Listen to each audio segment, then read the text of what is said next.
Pemerintah resmi meluncurkan 8 stimulus ekonomi baru yang berlaku mulai bulan Juni hingga Desember 2026. Total dana stimulus ekonomi yang disiapkan tersebut mencapai 26,34 triliun rupiah. Menteri Koordinator Bidang Perekonomian Airlangga Hartarto telah mengumumkan program stimulus ekonomi yang akan diberikan di sepanjang semester 2 2026. Stimulus ekonomi terbaru ini diberikan untuk mendorong konsumsi domestik dan pencapaian target pertumbuhan ekonomi di tengah gejolak global. Total anggaran untuk bantuan sepanjang Juli hingga Desember 2026 ini mencapai 26,34 triliun rupiah. Airlangga menambahkan terdapat 8 kebijakan yang dibagi dalam 3 pilar, yakni stimulus dan insentif, magang dan vokasi, serta bantuan pangan. Stimulus termasuk membebaskan tarif bea masuk impor LPG dan sejumlah bahan baku plastik menjadi 0%. Kebijakan ini dilakukan sebagai langkah meredam dampak ketidakpastian global dan diharapkan menjadi insentif yang dapat dimanfaatkan dunia usaha di semester kedua. Insentif untuk impor LPG dan bahan baku plastik. Nah, pemerintah menetapkan bea masuk 0% untuk impor LPG bagi industri petrokimia.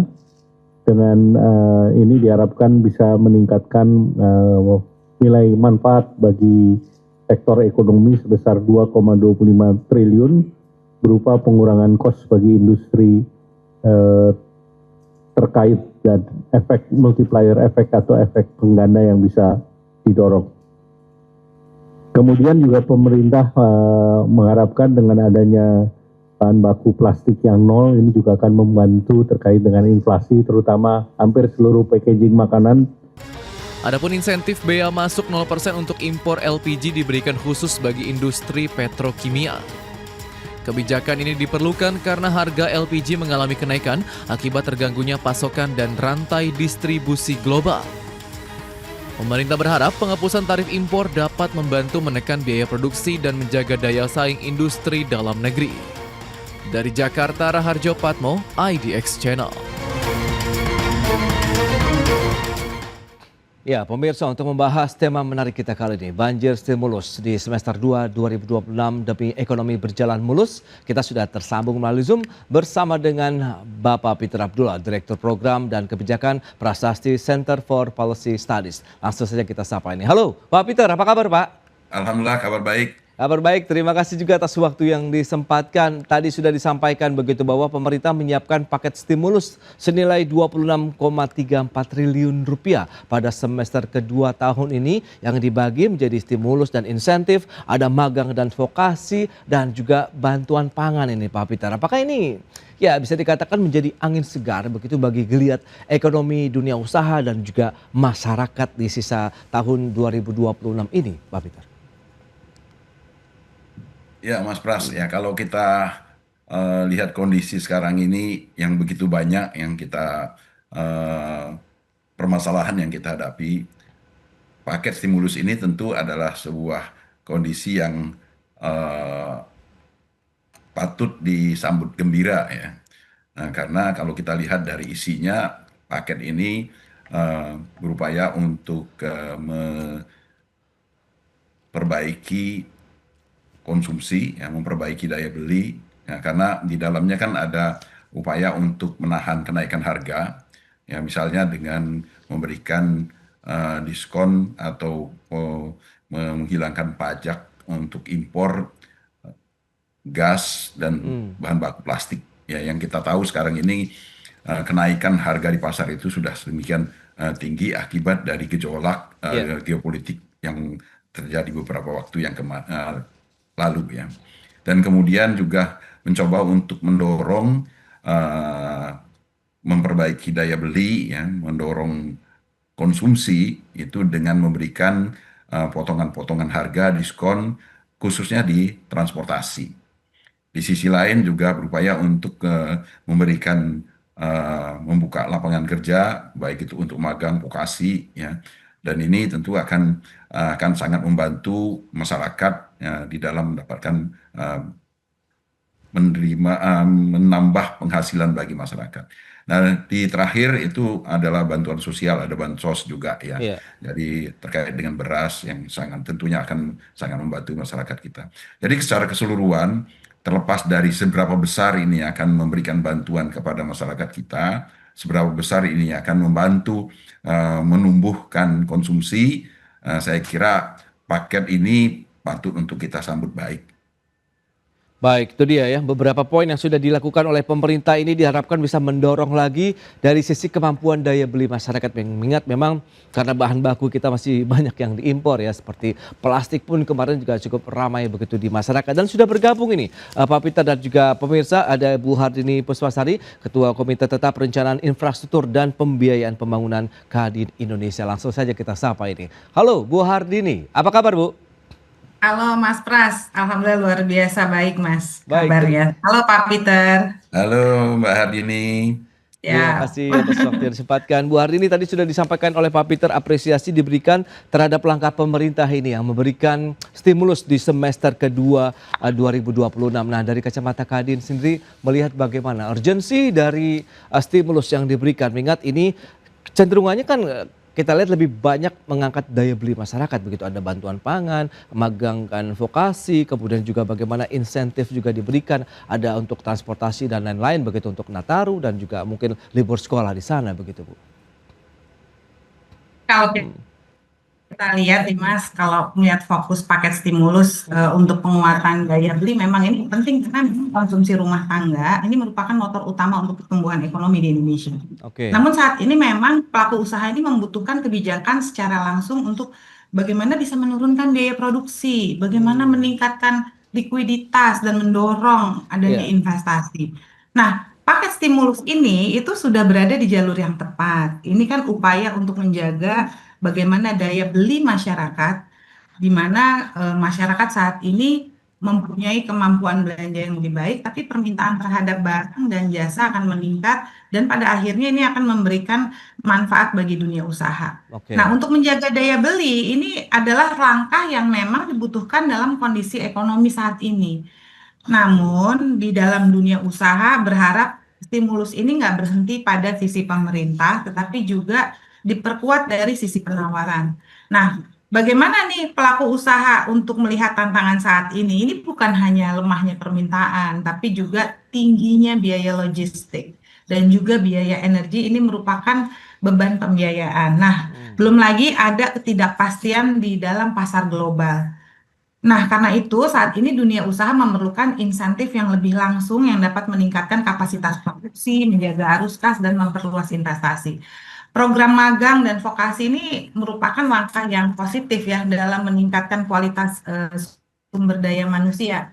Tapi yang kita lihat adalah bagaimana manfaat bersifat jangka menengah dan panjang. Karena kita sepenuhnya harus menjawab kebutuhan pelaku usaha yang menghadapi tekanan dalam biaya operasional. Tapi kita lihat bantuan pangan memiliki fungsi yang penting dalam menjaga konsumsi masyarakat yang berpenghasilan rendah.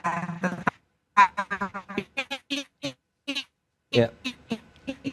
Dampak terhadap produktivitas akan memperkuat sektor produksi. Jadi yang perlu dipertimbangkan pada umumnya ini pemerintah harus mempertimbangkan kebijakan insentif perpajakan yang lebih luas pada sektor-sektor padat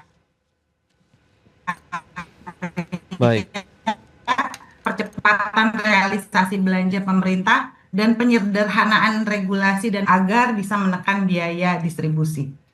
Oke, itu dia. Di satu sisi memang insentif yang Gitu, diberikan Mas Pras. lebih kepada masyarakatnya. Kemudian pelaku usaha juga masih mengharapkan insentif yang untuk jangka menengah panjangnya. Nah, Pak Peter, dengan kondisi saat ini, bagaimana Anda melihat ruang tadi yang diharapkan dari pelaku usaha bahwa insentif ini kalau bisa memang ada yang juga untuk jangka menengah panjang begitu, Pak Peter? Ya, saya sangat sependapat tadi ya. Ya ini memang pandangan dari dunia usaha sangat perlu untuk didengarkan.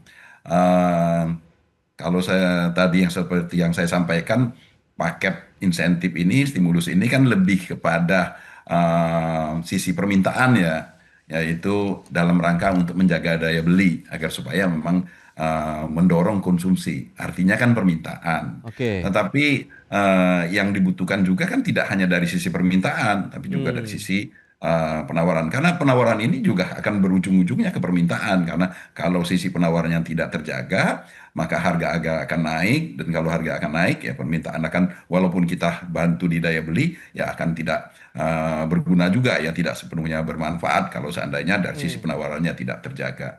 Jadi paket stimulus yang sekarang ini kita apresiasi, tapi kita butuh sekali paket-paket berikutnya, ya tidak hanya berhenti di sini, tidak hanya Oke. berhenti pada menjaga daya beli, ya membuka vokasi, membuka lapangan kerja, memberikan bantuan bansos atau memberikan diskon, tetapi lebih utama lagi dari sisi investasi tadi juga disebutkan oleh Bu Hardini, ya dari sisi investasi. Dan kalau kita bicara tentang dari sisi investasi, kita bicara juga tentang kepastian dan regulasinya, ya Oke. karena banyak keluhan sekarang ini adalah terkait dengan ketidakpastian, ya terkait dengan regulasi yang dianggap memunculkan ketidakpastian. Nah, ini yang juga ditunggu saya kira. Kita sekali lagi mengapresiasi upaya pemerintah dengan mengeluarkan paket stimulus ini, tapi kita menunggu paket-paket berikutnya, ya Oke. karena tidak cukup dengan paket yang satu ini, kita Ya. membutuhkan paket yang lebih luas, yang juga menyentuh dari sisi penawaran, menentuh dari sisi pengusahanya. Iya. Karena tidak cukup kita vokasi kalau kemudian penciptaan lapangan kerjanya tidak terjadi, ya tidak Iya, terbentuk. iya, Nah, iya. penciptaan lapangan kerja itu kan sangat membutuhkan investasi dari sisi pengusahanya. Baik, jadi memang harus seimbang begitu ya antara permintaan kemudian penawaran ini juga kalau bisa ada satu pendorongnya begitu. Kita akan bahas lebih jauh yang diharapkan pendorongnya tadi kalau bicara mengenai insentif di investasi dan lain-lain di segmen berikutnya. Bu Hardini, Pak Peter, kita akan jeda dulu sebentar. Dan pemirsa, kami akan segera kembali usai pariwara berikut ini.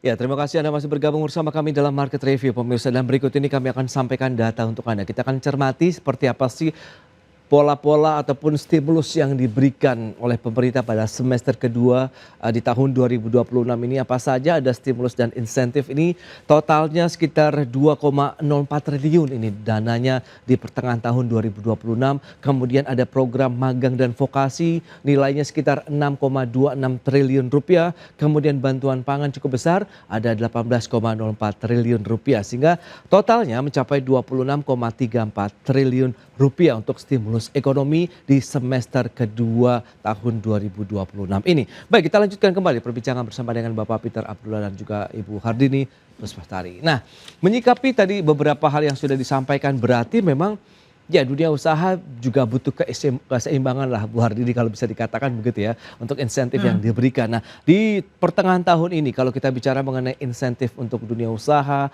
investasi begitu yang diharapkan yang seperti apa? Mengingat tadi supaya ada keseimbangan, jangan sampai ada permintaan tapi penawarannya juga tidak ada seperti yang disampaikan oleh Pak Peter tadi begitu. Jadi Mas Pras, kalau kita lihat tantangan terbesar ini Ya, mengenai stimulus jangka pendek dulu deh. Ini ya. bagaimana menjadi kepercayaan jangka panjang bagi dunia usaha. Karena pelaku usaha tidak melakukan ekspansi hanya karena konsumsi meningkat sesaat. Mereka Oke. membutuhkan keyakinan bahwa pemerintah akan berkelanjutan, iklim usaha kondusif, dan kebijakan pemerintah konsisten. Nah, ada beberapa faktor yang menjadi perhatian di dalam dunia usaha ini. Ya. Pertama, kepastian regulasi dan iklim investasi. Bagaimana pelaku usaha membutuhkan kepastian hukum, penyederhanaan dari izin, serta konsistensi dalam kebijakan agar berani melakukan ekspansi. Kedua, efisiensi biaya berusaha. Ini karena tinggi biaya logistik, energi, dan pembiayaan. Jadi distribusi ini masih menjadi tantangan untuk mengurangi daya saing. Jadi selama biaya usaha masih tinggi, stimulus konsumsi ini belum diterjemahkan menjadi investasi baru. Nah, yang ketiga, bagaimana kecepatan realisasi program pemerintah, di mana stimulus yang terlambat akan mengurangi dampaknya terhadap aktivitas ekonomi. Nah, dunia usaha ini membutuhkan kepastian bahwa belanja pemerintah ini harus berjalan sesuai dengan jadwal sehingga menciptakan permintaan yang stabil. Keempat, bagaimana akses pembiayaan nih? Banyak Oke. pelaku UMKM itu maupun industri menengah memiliki peluang untuk berkembang, tapi terkendala dalam modal kerja dan investasi. Nah, yang kelima itu bagaimana kualitas sumber daya manusia. Karena dalam program misalnya magang dan vokasi itu harus benar-benar selaras dengan kebutuhan industri agar mampu meningkatkan produktivitas dan mendukung ekspansi usaha. Nah, pemerintah juga memerlukan kepastian bahwa stimulus ini memiliki keterkaitan dengan sektor-sektor produktif. Misalnya bantuan sosial dan bantuan pangan ini dapat dioptimalkan dengan melibatkan produk pertanian, UMKM, dan di industri dalam negeri sehingga manfaat daripada ekonominya dapat dirasakan seluruh rantai pasok. Gitu, Mas Pras. Baik. Nah, kalau menyikapi dengan informasi tadi yang sudah disampaikan, berarti memang harus ada kepastian hukum, penyederhanaan perizinan, efisiensi dunia usaha, konsistensi kebijakan ya Pak Peter. Berarti kan PR-nya sebenarnya masih sama begitu ya Pak Peter. Nah, ini perlu ada suatu akselerasi kebijakan khusus begitu sehingga insentif-insentif ataupun stimulus yang diberikan ini nantinya akan efektif pada saat diimplementasikan begitu Pak. Iya, saya setuju sekali dengan Bu Hardini ya.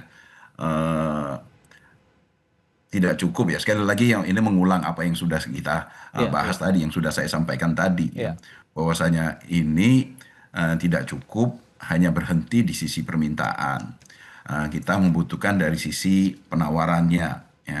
Dan kalau saya mencoba meringkas tadi apa yang disampaikan oleh Bu Hardini, sebenarnya adalah bagaimana mengembalikan kepercayaan, trust, confidence dari pengusaha, saya kira Oke. ya, karena apa yang digarisbawahi oleh Bu Hardini misalnya terkait dengan konsistensi, terkait dengan kepastian hukum, saya kira kan itu kan sebenarnya fondasinya adalah untuk memberikan kepercayaan tentang keberlangsungan ke depan. Sekarang ini pemerintah memang memberikan stimulus dari sisi permintaan. Ya, dengan memberikan diskon, dengan memberikan berbagai bantuan yang sifatnya akan membantu daya beli masyarakat. Oke. Tapi ini akan berapa lama misalnya? Ya, kan tidak cukup hanya dalam periode yang pendek. Yang kita dibutuhkan oleh pengusaha untuk melakukan investasi adalah mereka bisa melakukan kalkulasi berapa panjang, berapa lama, ya tentunya diharapkan itu sepanjang selama-lamanya ya. Dan oleh karena itu mereka bisa memperhitungkan investasi yang akan mereka lakukan itu akan menguntungkan atau tidak ya.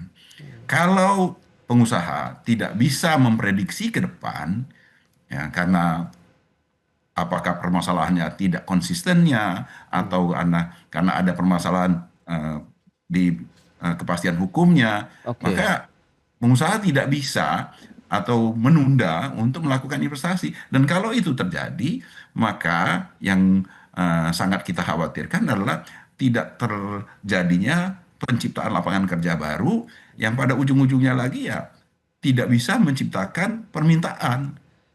Jadi akhirnya apa yang dilakukan oleh pemerintah saat ini dengan stimulus yang sifatnya untuk membantu permintaan, mendorong konsumsi dalam periode jangka panjangnya, menengah panjangnya tidak terjadi ya. Jadi balik Oke. lagi stimulus ini akan efektif apabila dia diikuti dengan stimulus lainnya, khususnya dalam konteks penciptaan lapangan kerja, investasi dan penciptaan lapangan kerjanya. Ya, tapi dengan stimulus yang sudah dikeluarkan oleh pemerintah tadi ya, baik dari sisi untuk stimulus insentif, ada bantuan pangan, kemudian juga ada magang dan vokasi, ini akankah meningkatkan konsumsi rumah tangga juga? Nanti kita akan bahas lebih jauh lagi di segmen berikutnya. Bu Hardini dan juga Pak Peter, kita akan jeda kembali sebentar ya. Dan pemirsa tetaplah bersama kami.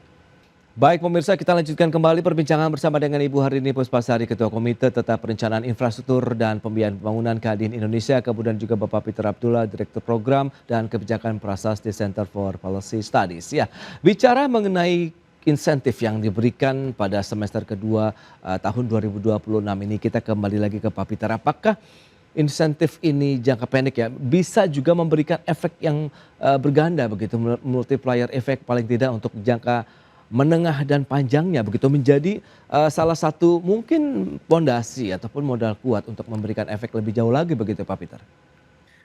Saya khawatirnya dia tidak akan menciptakan efek multiplier yang panjang. Ya. Oke. Jadi saya khawatir ini hanya berdampak jangka pendek dan kemudian terhenti. Ya. Baik, Dia baik. tidak kembang, tidak menciptakan efek yang lebih besar. Ya. Oke. Benar kalau dia akan menahan eh, memberikan daya beli ya, kepada kelompok bawah, karena memang ini kan paket yang ini kalau kita lihat memang tujuannya lebih ke kelompok bawah ya. Di sini memang mereka akan terbantu. Tetapi yang kita butuhkan kan bukan dari paket ini sebenarnya yang lebih kita harapkan, Iya, iya, yaitu bagaimana peran dari swasta itu, karena di dalam perekonomian itu yang lebih besar pasti peran swasta ya. iya. Peran dari Bu Hartini dan kawan-kawan ini yang sebenarnya jauh lebih besar di dalam menggerakkan perekonomian ini. Kalau mereka ini tidak tergerak dengan paket ini, maka paket ini dampaknya tetap positif tapi minimal, ya, tidak maksimal. Makanya kita tadi, saya sependapat dengan Bu Hartini, yang kita butuhkan adalah paket-paket selanjutnya. Paket Iya, iya, ini iya. kita butuhkan, tapi dia akan berdampak hanya dalam periode tertentu, jangka pendek. Yang kita butuhkan lebih jauh adalah paket yang lebih besar, yang berdampak lebih besar dalam periode jangka menengah panjangnya. Sehingga Iya, iya. kemudian terciptalah lapangan kerja, terciptalah Hmm. pendapatan baru bagi angkatan kerja kita yang sekarang ini kan tiap tahun kan Iya. bertambah terus. Pak Peter, kalau dari sisi kekuatan fiskal pemerintah kuat nggak kalau memang kita nanti akan berharap begitu ada insentif lanjutan begitu untuk yang jangka panjangnya? Saya kira justru disitulah tantangan terobosannya ya. Hmm. Fiskal itu, kalau saya tidak pernah mengatakan fiskal itu tanda kutip sangat terbatas ya. Tantangan bagi pemerintah adalah bagaimana dengan ruang fiskal yang ada itu Oke. bisa menciptakan terobosan-terobosan baru, eh, sehingga apa yang kita lihat nggak mungkin menjadi mungkin ya. Oke, ya, Eh, ya. karena kita kan nggak bisa mengatakan nggak mungkin. Kok buktinya kan selama ini juga pernah sudah banyak yang sudah dilakukan oleh pemerintah di Iya. dalam rangka memberikan insentif bagi pengusaha. Dan jangan lupa tadi kalau kita dari sisi kita diskusi tadi ya, dari Bu Hardini juga menegaskan yang dibutuhkan itu tidak selalu dalam bentuk apa ya, uang ya, dalam bentuk beban fiskal ya. Tetapi yang lebih dibutuhkan tadi kan adalah kepastian, Ya. konsistensi, ya. Kan berarti insentif yang dibutuhkan oleh pengusaha itu tidak selalu dalam bentuk apa ya, potongan pajak lah mungkin Oke. misalnya. Bukan, tidak selalu seperti itu ya. Ya, ya, ya. Nah, tapi yang lebih ditunggu oleh para pengusaha juga adalah kepastian, arah kebijakan yang memberikan kepastian. Baik. Dan kemudian ada juga konsistensi, jangan sampai hari ini kebijakannya A, besok ada kebijakan B yang kemudian justru bahkan meniadakan kebijakan sebelumnya. Ah, Hal-hal yang iya, seperti iya. ini yang kemudian menyebabkan dari sisi pengusaha, investasi, itu mereka tidak bisa melakukan kalkulasi secara tepat. Baik, Pak Peter. Nah, Bu Hardini, lantas bagaimana peran Kadin lah kalau kita bicara untuk menjembatani kebutuhan pelaku usaha dengan kebijakan pemerintah begitu agar stimulus yang diberikan juga efektif kemudian tepat sasaran juga begitu, Bu Hardini. Jadi kalau dalam konteks paket stimulus di semester 2 ini, Kadin dapat menjalankan beberapa peran penting ya, Mas.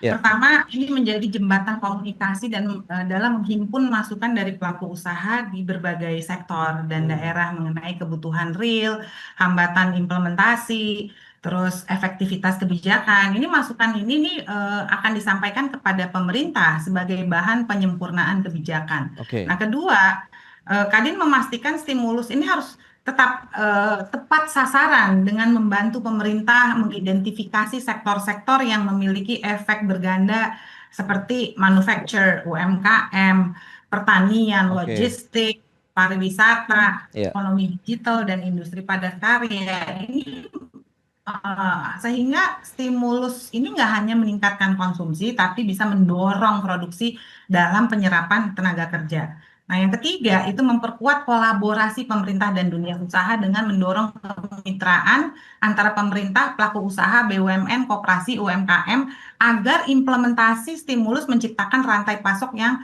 saling menguatkan. Oke. Keempat, melakukan monitoring dan evaluasi dengan memberikan umpan balik ini secara berkala mengenai pelaksanaan stimulus di lapangan, termasuk mengidentifikasi kendala birokrasi dalam hambatan regulasi, sektor Oke. yang masih membutuhkan intervensi tambahan. Nah, yang kelima, ini memperluas partisipasi dunia usaha dalam mendorong agar anggota Kadin bisa memanfaatkan berbagai insentif yang tersedia.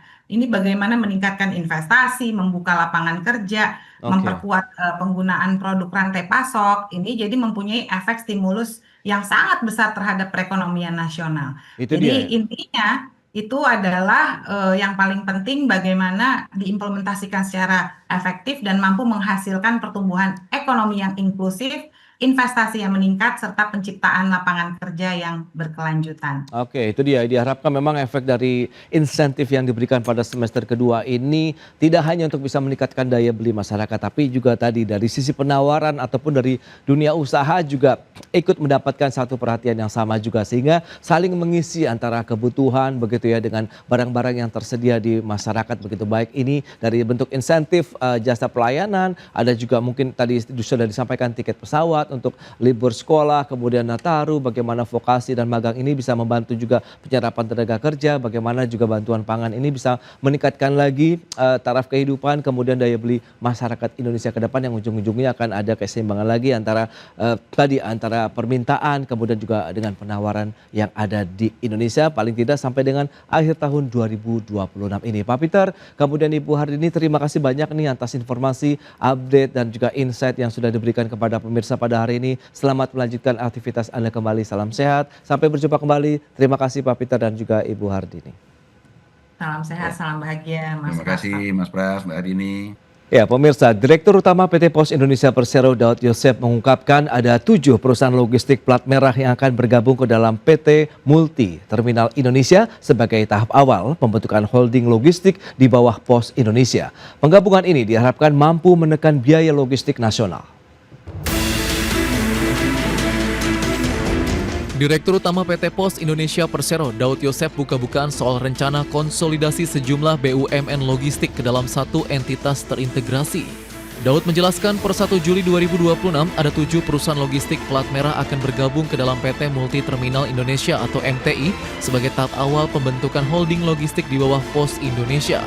Ketujuh perusahaan tersebut terdiri dari PT Multi Terminal Indonesia dan PT Prima Indonesia Logistik yang saat ini berada di bawah Pelindo, PT Pos Logistik Indonesia Poslog milik Pos Indonesia, PT Sarana Bandar Logistik atau SBL milik PT Pelni, PT KBN Prima Logistik atau KPL milik Dana Reksa. Kemudian ada juga PT Varia Usaha Dharma Segara atau VUDS dari SIG, serta PT Krakatau Jasa Logistik yang merupakan bagian dari Krakatau Steel. Pada tahap awal tersebut, kepemilikan sahamnya yakni 73% Pelindo, 9% Pos Indonesia, dan 17% dimiliki 5 perusahaan lainnya. Nantinya pada 2027 seluruh saham perusahaan akan berada di bawah Pos Indonesia. Di awal Juli nanti, 1 Juli akan bergabung dalam satu perusahaan yang namanya adalah PT MTI atau Multi Terminal Indonesia. Bapak Ibu sekalian, Danantara lewat surat tugas nomor 075 juga sudah memerintahkan kami untuk segera menambah 2 perusahaan baru digabungkan di dalam konsolidasi ini, yaitu Silog Semen Indonesia Logistik yang merupakan cargo owner semen dan pendukungnya, serta Pilog atau Pupuk Indonesia Logistik yang merupakan cargo owner pupuk dan pendukung-pendukungnya.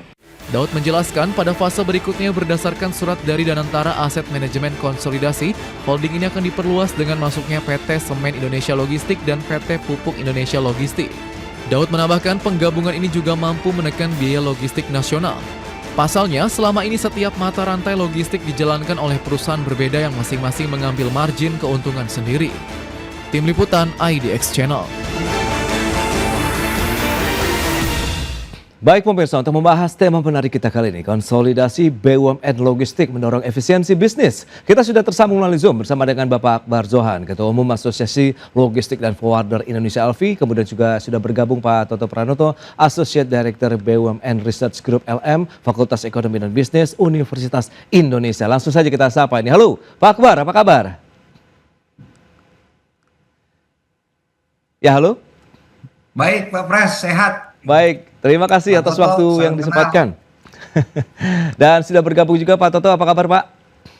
Kabar baik, Pras. Baik, terima kasih juga atas waktu yang disempatkan. Sebelum membahas lebih jauh ini, Pak Toto, mungkin dari sisi Anda melihat bagaimana sih urgensi penggabungan 7 BUMN logistik ini di bawah PT Pos Indonesia menjadi PT Multi Terminal Indonesia. Dimulainya kan 1 Juli 2026 ini, Pak. Ya, menurut saya ini langkah bagus dalam konteks bahwa selama ini mungkin ada 9 BUMN ya atau anak BUMN yang bergerak di sektor logistik ya. Tapi kinerjanya menurut saya agak kedodoran begitu ya. Oke. Ini kan tentu perlu ada langkah-langkah perbaikan mesti dijalankan begitu ya supaya kalau dalam proses transformasi, penggabungan dan lain-lain, konsolidasi nanti dijalankan, mudah-mudahan efeknya bisa positif terhadap perbaikan kinerja. Oke. Karena kita lihat misalnya kue di sektor logistik ini kan besar ya. Mungkin angkanya tahun lalu itu sudah mencapai 3.000 triliun misalnya ya. Sementara market share BUMN kan relatif kecil lah ya. Mungkin mereka hanya ada pada posisi kurang dari 3% lah gitu misalnya ya. Jadi dengan penggabungan ini diharapkan nanti daya saingnya bisa lebih meningkat begitu ya.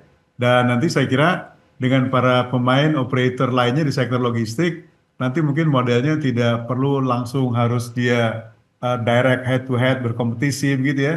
Tapi kolaborasi saja lebih bagus supaya nanti daya saing logistik Indonesia ke depannya juga bisa lebih meningkat.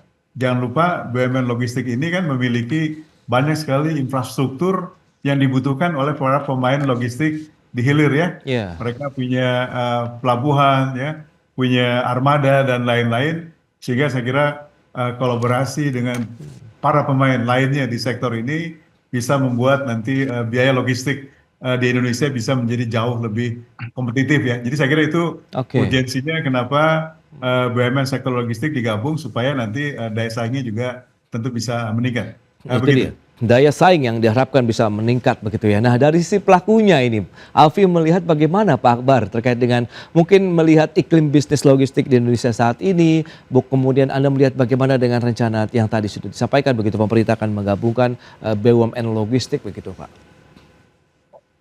Ya, makasih Pak Pras.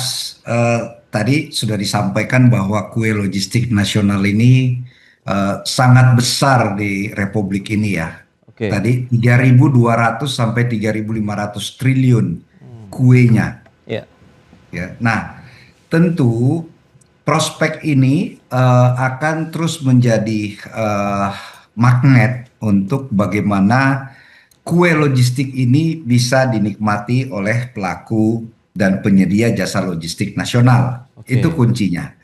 Ya.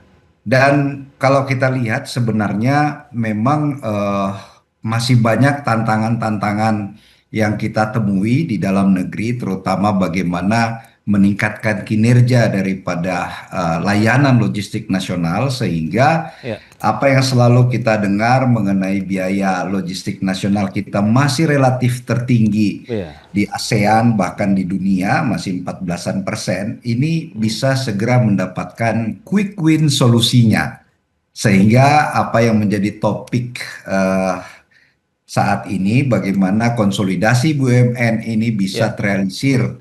Ini tidak lain dan juga tidak bukan selain meningkatkan competitiveness, juga diharapkan ada pemain logistik nasional, baik itu swasta, apalagi badan usaha milik negara setelah konsolidasi, ini bisa menjadi pemain global di kancah internasional.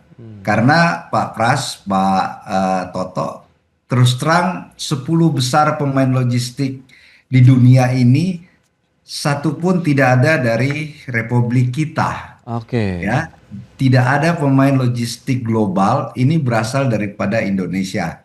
Baik itu portnya pun, ya, apalagi portnya, ya, termasuk pemain logistik nasionalnya, Pak Pras. Itu dia tantangannya. Tapi kalau kita lihat dengan penyederhanaan ini, kalau Anda melihat dari sudut pandang Alfie begitu, dari sisi urgensinya, apakah kemudian Alfie memandang bahwa posisi BUMN logistik dengan badan usaha swasta ini juga akan seperti apa nanti begitu? Kalau memang nanti keduanya sudah mungkin ya bertarung dalam playing field yang sama begitu misalnya. Iya, tentu ini seharusnya tidak menjadi kekhawatiran pelaku usaha logistik swasta gitu ya, Oke. termasuk khususnya yang level UMKM bahkan Hmm. koperasi gitu. Eh, Memang perlu pengaturan ya, ada wasit yang mengatur nih Pak Pras, Pak Toto. Hmm. Artinya seperti di industri proyek pemerintah dalam klaster konstruksi misalnya, ya itu ada Perpres 12 tahun 2021 itu mengatur nilai minimal badan usaha milik negara yang bisa masuk ke proyek APBN ataupun APBD itu tidak Ya. boleh di bawah 15 miliar misalnya. Hmm. Ya, atau juga ada yang harus di atas 50 miliar. Nah, Oke. ini tentu juga harus ada pengaturannya sehingga pada saat perusahaan BUMN logistik ini sudah terkonsolidasi, maka jangan menjadi ancaman bagi pengusaha swasta logistik nasional. Oke. Justru bagaimana yang sering kita dengar adanya sinergi BUMN Hmm. ya yang melahirkan ada persepsi publik bahwa BUMN ini monopoli gitu Hmm. ya.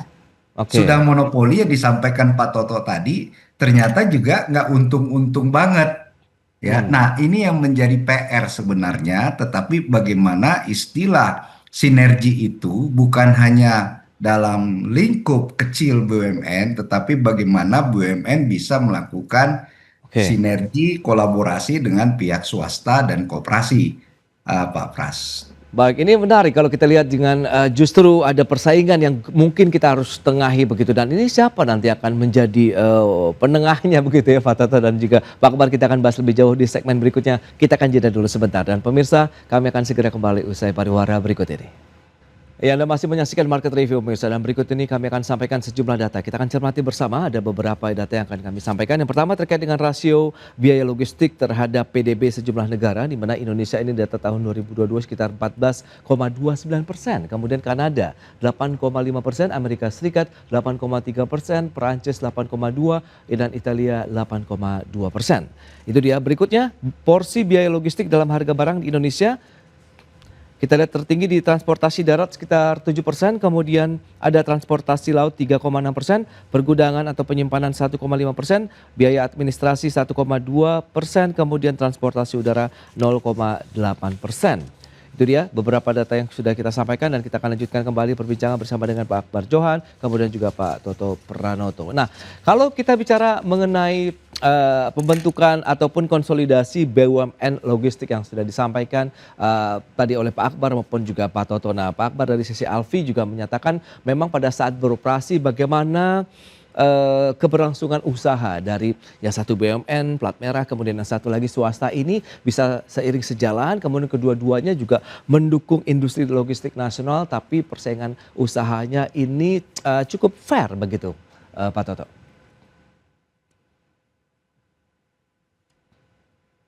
Ya, halo Pak Toto, silakan Pak. Yes. Jadi saya kira tadi sudah ditunjukkan dari sisi grafis ya, Ya. bagaimana daya saing dikaitkan dengan soal biaya logistik nasional kita relatif tidak kompetitif dibandingkan dengan beberapa contoh negara lain ya. Ya.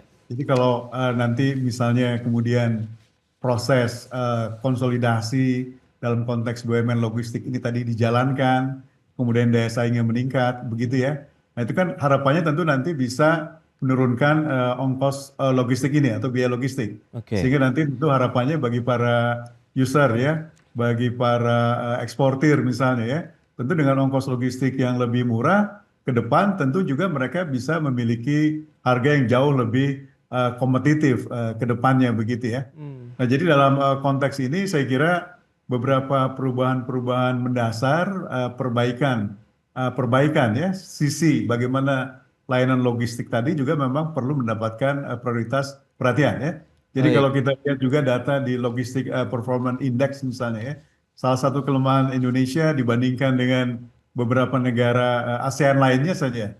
Misalnya itu kan terkait dengan masalah soal kecepatan ya, terkait dengan soal logistik ini ya. Kedua juga kaitannya dengan kemampuan untuk bisa melakukan tracking sebetulnya ya terhadap barang logistik yang dikirimkan misalnya ya dan lain-lain. Sehingga kalau perbaikan-perbaikan di sisi ini menjadi prioritas juga, saya kira mungkin ke depan daya saing dari logistik Indonesia juga bisa meningkat. Jadi harapannya tentu dengan Oke. adanya nanti model konsolidasi, BUMN-BUMN tadi dirampingkan, maka kemampuan mereka ya untuk bisa menghantarkan secara lebih terintegrasi lah sebetulnya ya seluruh jasa layanan logistik tadi bisa diberikan dengan lebih baik sehingga otomatis juga nanti bisa meningkatkan competitiveness level ke depan dari logistik ini di Indonesia.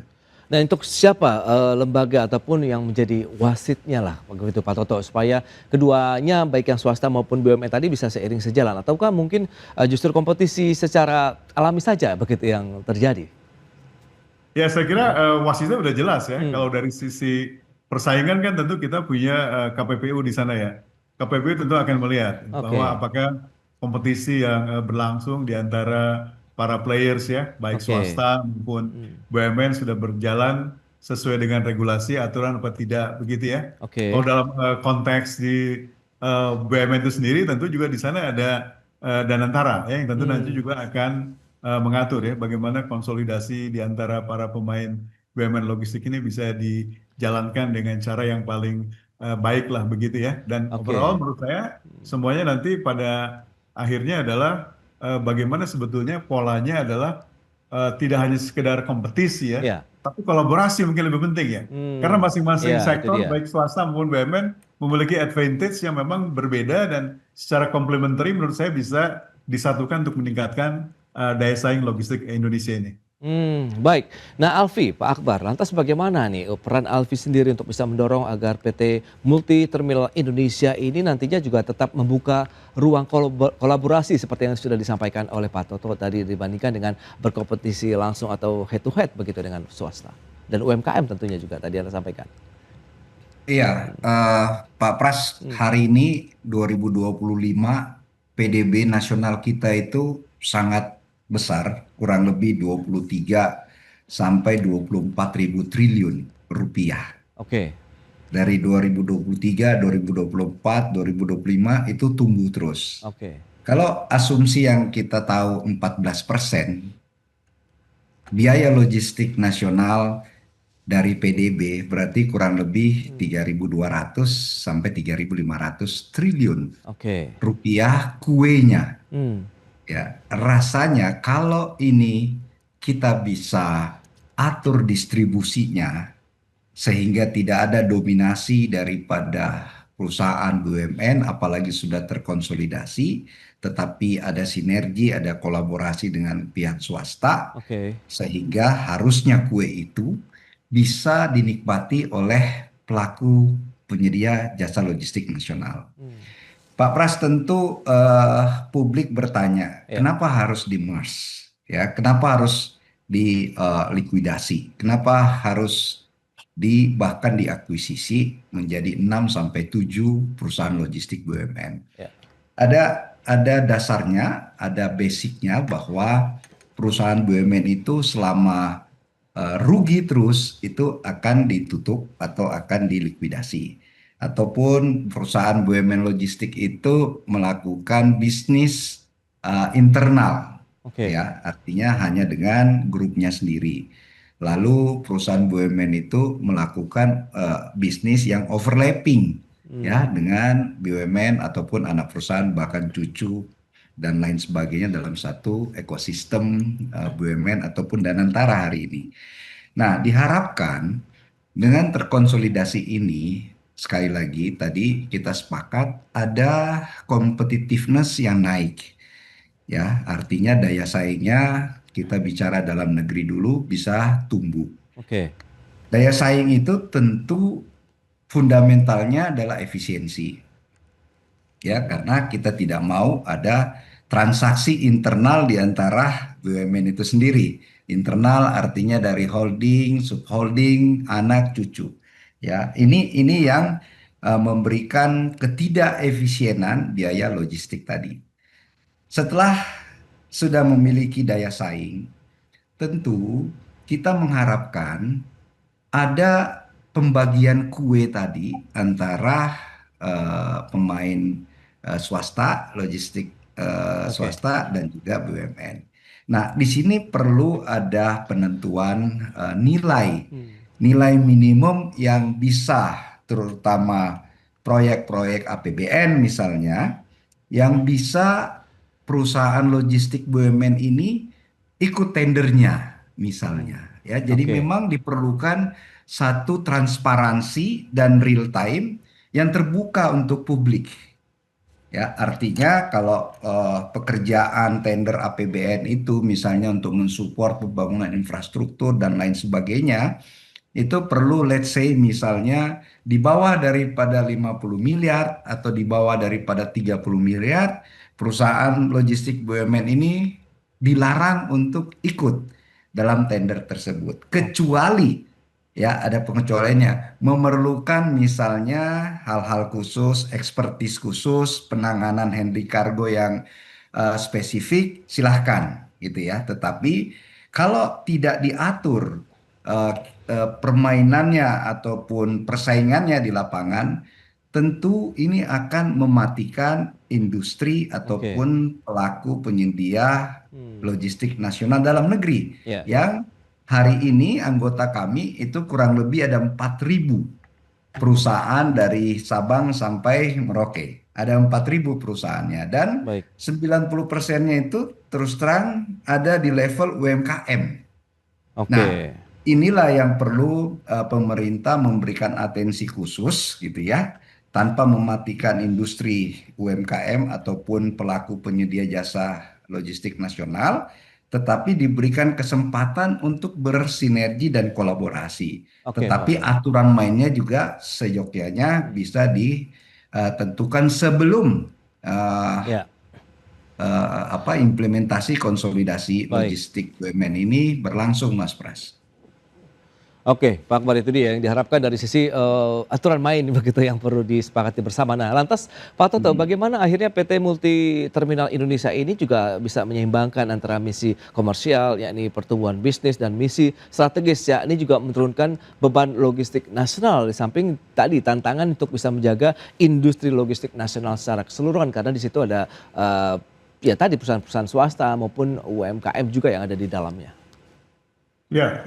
Menurut saya kata kuncinya tadi ya, perlu ada kolaborasi karena memang sebetulnya segmen yang dilayani ya. Kalau nanti proses konsolidasi BUMN logistik ini jalan begitu ya, dengan para players di swasta mungkin nanti bisa saling complementary. Dalam arti begini, kalau holding yang BUMN tadi kan sebagian besar ya, mereka ada dalam konteks pemilik aset dari sisi pelabuhan, dari sisi gudang misalnya ya, dan juga dari sisi pengelola jaringan lainnya. Sehingga dalam konteks ini mungkin menjadi tepat pada saat mandatnya BUMN tadi bukan hanya cuma sekedar mandat komersial, tapi juga mandat publiknya bisa jalan. Karena tentu kita lihat wilayah geografis kita sangat luas ya, ada 3T dan lain-lain, dan saya kira BUMN punya kemampuan ya dari segi infrastructure untuk kemudian mencapai seluruh wilayah layanan tadi itu misalnya ya.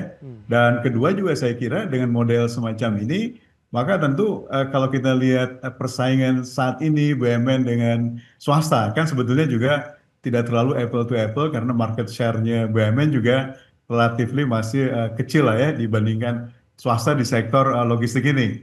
Jadi menurut saya nanti dari sisi komplementerinya mungkin bagaimana para sektor swasta, pemain swasta juga bisa memanfaatkan seluruh infrastructure yang dimiliki oleh BUMN konsolidasi ini untuk nanti kemudian bersama-sama bisa dioperasionalisasikan sehingga tadi keinginan supaya biaya logistik bisa ditekan itu bisa lebih realize ya. Jadi menurut saya fungsi BUMN tadi bisa lebih seimbang antara fungsi komersial dan juga fungsi public services begitu ya. Dan kemudian nanti bentuknya persaingan dengan swasta mungkin lebih ke arah competition begitu ya. Jadi ada kompetisi tapi juga kolaborasi lebih menonjol begitu. Itu harapan supaya nanti daya saing kita betul-betul meningkat dari sisi logistik ini. Yes, itu dia. Berarti memang harus saling bergandengan tangan juga nih untuk bisa menjaga lagi kualitas kemudian daya saing industri logistik nasional secara keseluruhan. Berarti memang harus ada keterlibatan yang harmonis antara mungkin BUMN logistik tadi dengan perusahaan-perusahaan logistik swasta di tanah air begitu ya. Baik Pak Toto, kemudian Pak Akbar, mohon maaf ini waktu terbatas. Terima kasih banyak atas informasi dan juga insight yang sudah diberikan kepada pemirsa pada hari ini. Selamat melanjutkan aktivitas Anda kembali. Salam sehat. Sampai berjumpa kembali Pak Akbar dan juga Pak Toto. Terima kasih. Sampai Terima jumpa. kasih Pak Pras, Pak Toto. Ya, sampai jumpa Pak Akbar. Baik pemirsa, 1 jam sudah saya menemani Anda dalam Market Review dan ikuti terus beragam informasi pilihan hanya di IDX Channel, TV bisnis nomor 1 di Indonesia. Saya Prasetyo Wibowo beserta seluruh kerabat kerja yang bertugas pamit undur diri. Terima kasih dan sampai jumpa.